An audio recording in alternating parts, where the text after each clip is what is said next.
Tapi bagaimana dia bisa membuat bom rakitan, itu kan juga jadi pertanyaan. Enggak lah, menurut saya hari ini tidak jadi pertanyaan. Informasi tentang itu mudah merakit barang-barang semacam itu, pintar-pintar kita bisa kita dapat itu di situ. Jadi artinya tidak tidak hal yang sulit, harus ada paham radikalisme atau kelompok yang mengajak dia. Saya pikir ini kosakata yang sederhana tapi mengunci persoalan. Ini sudah menjadi sebuah paham atau sebatas peniruan. Peniruan perilaku saja atau sudah menjadi paham dalam pengertian belief system kan gitu. Itu menurut saya yang harus ditelaah juga ketika mencoba menyimpulkan anak ini sudah terpapar pada ideologi jahat. Keterpaparannya sampai seberapa jauh itu yang perlu dijawab. Nah, kalau tadi Bang Reza juga sempat menyinggung self radicalization, ya, artinya dia memaparkan dirinya dengan paham-paham jahat itu tadi. Apakah ini juga berkaitan dengan yang tulisan-tulisan yang ditemukan di lokasi? Ada 14 Wars, kemudian For Agartha, kemudian ada Natural Selection, kemudian serta nama-nama Brandon Taran, yang itu pelaku penembakan 2 masjid di Selandia Baru, dan juga Alexander Bissonnette, pelaku penembakan masjid di Quebec. Sama jawaban saya. Anak ini, anak yang berkonflik dengan hukum ini, sudah melakukan peledakan kan? Peledakan itu bagi dia merupakan pancaran dari paham yang dia anut, atau peledakan itu sebatas perilaku yang dia tiru. Saya baru sampai di situ mampu memberikan kemungkinan jawabannya. Jadi ini masalah yang serius, tetapi mudah-mudahan akan bisa didalami dan ditemukan solusinya secara proporsional juga.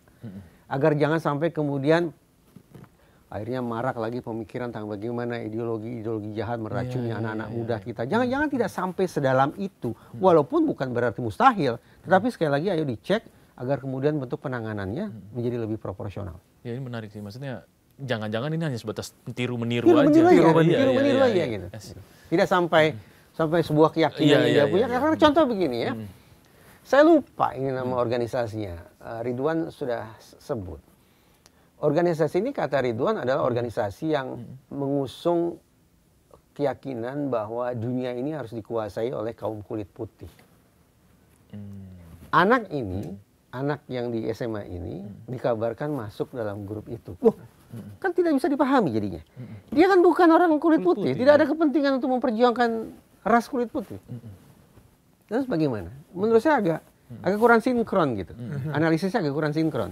Tapi ya sekali lagi yang ingin saya katakan ya itu berarti memang merupakan PR untuk mengecek seberapa jauh tingkat kedalaman keterpaparan anak ini terhadap, kalau memang ada, terhadap ideologi jahat tertentu. Itu bagaimana cara mengeksplorasi dari si anak itu, Bang? Poin bagus.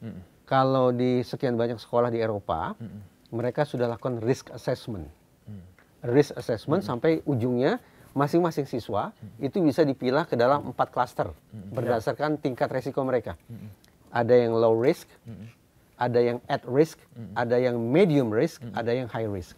Nah ini untuk menunjukkan lagi-lagi bahwa ternyata kita tidak bisa pukul rata nih terhadap semua murid, harus kita perlakukan dengan penanganan yang sama, tidak bisa. Harus kita sisir sehingga penanganannya proporsional.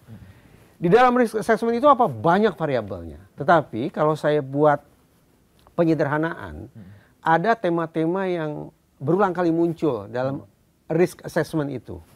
Pertama, riwayat penyalahgunaan narkoba dan gangguan mental tertentu. Jadi kalau ada seorang siswa yang elemen pertama ini dia miliki, berarti kan sudah ada satu poin sudah dicentang, ting gitu ya. Yang kedua, fantasi kekerasan. Fantasi setiap orang punya fantasi kekerasan ya. Tapi kita kan bisa membayangkan, bisa menakar apakah ini fantasinya sudah terlalu overdosis atau bagaimana gitu, kita bisa membayangkan. Fantasi kekerasan. Yang ketiga, pola pengekspresian amarah. Lagi-lagi setiap orang punya amarah. Dan amarah itu merupakan cara adaptasi kan sesungguhnya. Tapi ada orang-orang yang mengekspresikan amarahnya juga dengan cara yang melebihi takaran. Sudah 3. Yang keempat, kinerja akademis. Apakah berfluktuasi secara tajam atau terus-menerus turun, itu menjadi catatan. Dan yang kelima, terkait dengan ini bersangkut paut dengan keluarga. Stabilitas ekonomi dan stabilitas domisili. Maksudnya bagaimana?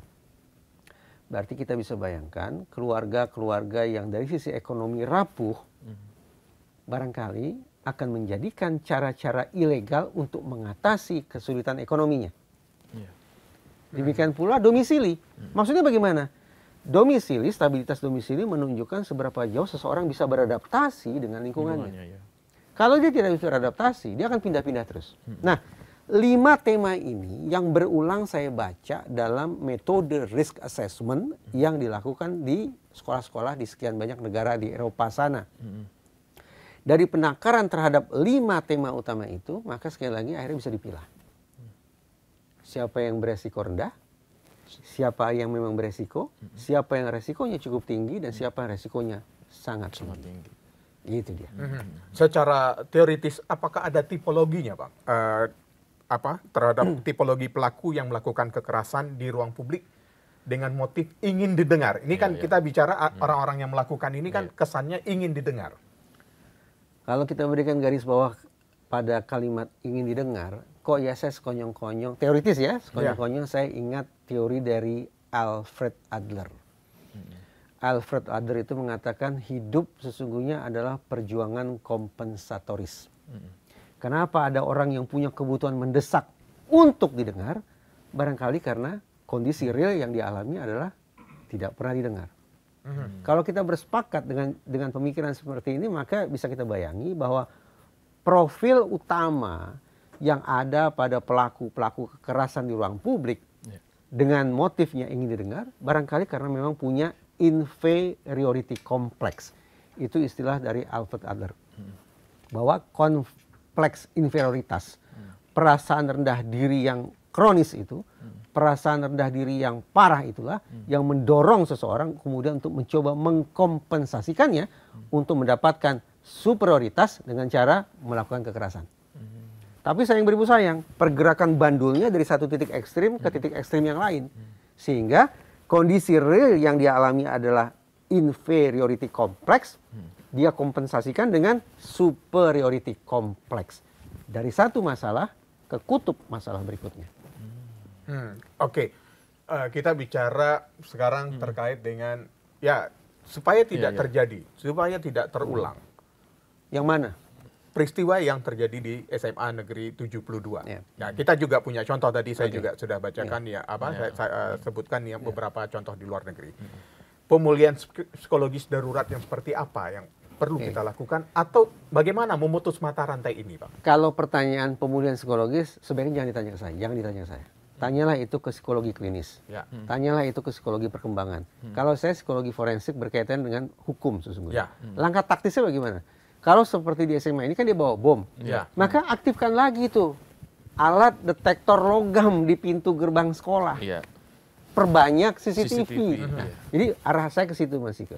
Kalau rehabilitasi psikologis, tanyalah ke teman-teman psikologi klinis. Yang klinis, Sekaligus, tadi saya sempat singgung, ayo dibuka katup keinsafan sekolah bahwa ini pidana. Perundungan itu pidana. Sehingga alert system kewaspadaan sekolah, begitu melihat atau mendengar ada tanda-tanda perundungan di tempat itu, mereka tahu mereka harus segera mungkin berkoordinasi dengan siapa. Dan sekolah pun tidak perlu takut sebenarnya harus kehilangan akreditasi ya. Semestinya begitu. Nah, dan seharusnya tidak perlu berkurang akreditasi sekolah kalau seandainya pengawasan terhadap kasus-kasus perundungan ini kan nilai positif ya bagi nilai sekolah. Positif. Harusnya. Saya jadi ingat di sekolah anak saya kan termasuk di sekolah itu di sekolah anak saya itu ada survei ke masing-masing murid tentang serba-serbi kepribadian, kejujuran, kepatuhan pada orang tua dan seterusnya.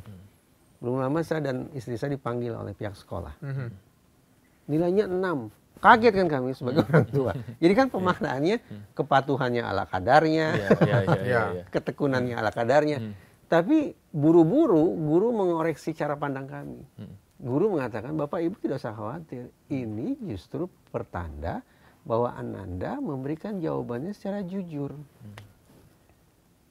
Angka 6 itu adalah simbol betapa dia sesungguhnya jujur dalam menjawab survei itu. Bandingkan dengan teman-teman yang lain. Yang mungkin angkanya 9, angkanya 10. Tapi yakinkah kita bahwa itu cerminan dari mereka tidak bermasalah di rumah? Iya juga ya. Apa yang ingin saya katakan? Ternyata memang butuh cara pandang yang dikoreksi besar-besaran. Bahwa ketika sekolah memberikan secara jujur data-data keburukan tentang insiden kekerasan, tentang insiden perundungan yang terjadi, jangan justru malah dihakimi. Tapi diapresiasi dan diberikan penguatan agar bisa menemukan solusi. Semestinya kan begitu. Iya, betul. Jadi jangan akreditasinya diturunkan. Menarik. Semestinya begitu. Iya. Nah, tapi kalau menurut Abang sendiri ya, kalau melihat kasus yang semacam ini gitu ya, dan perundungan tadi yang disampaikan gitu, mungkin untuk pencegahan itu udah hal yang, wah kita udah nggak sampai ke situ lah. Capek saya bicara pencegahan. Ya. Nah, ya. Tapi bagaimana kemudian kasus ini gitu Bang, dari perundungan yang terjadi, kalau dari pengalaman Abang sendiri gitu, itu bisa nggak sih diselesaikan secara hukum? Artinya memang bisa. Tadi saya katakan, saya mundur satu langkah ya. Jangan salah, saya menganggap pencegahan itu penting. Kalau kita membingkai masalah ini sebagai masalah penegakan hukum, maka kan sesungguhnya ada 4-5 dimensi yang harus dikelola secara terpadu. Pencegahan itu berarti kita bicara preemptif dan preventif. Penting kan berarti. Betul. Simultan harus ada represif. Preemptif, preventif, tanyalah Kak Seto, tanyalah Ibu Eli Risman, tanyalah Bunda Lisda Sundari, tanyalah Mbak Neno Warisman. Saya pikir mereka jauh lebih fasih bicara tentang pencegahan. Kalau saya, maaf saya tidak cukup mampu, tidak cukup lagi punya kesabaran untuk bicara tentang pencegahan. Tapi saya ingin berfokus pada penindakan, represif, pidana. Terus Mas Andri bertanya, ada tidak jalan hukumnya? Ada, tapi tadi saya katakan, ujungnya getir. Tetap saja akhirnya korban bullying itu duduk di kursi pesakitan, dihukum sendirian. Tidak ada bedanya dengan pelaku dewasa yang melakukan pidana. Tapi ada yang pernah dibebaskan gitu nggak sih Bang? Saya belum pernah dengar Mas Andri. Dari sekian banyak kasus yang coba kami tangani, tidak pernah kami dengar adanya pelaku perundungan yang kemudian dibebaskan karena hakimnya punya kesadaran dia sesungguhnya adalah korban. Konkret ya, semalam saya berbincang dengan Kasat Reskrim, kan ada kejadian pembakaran pesantren ya, di Aceh kan? Betul. Dan ini Pak Kasat sendiri nih mengatakan, Pak Kasat sendiri yang menyebut bahwa anak itu memang korban. Dan kami sudah menemukan 4-6 orang saksi yang bisa membuktikan dia adalah korban. Lalu bertanyalah kami, lantas Pak Kasat rencana Bapak terhadap anak ini bagaimana? Kami akan bawa ke pidana. Ding ding ding ding ding. Korban tapi dibawa ke pidana. Nah, semestinya kalau ada status ganda, seorang anak adalah pelaku sekaligus korban, maka proses apa yang harus didahulukan? Proses penanganan dia sebagai korban.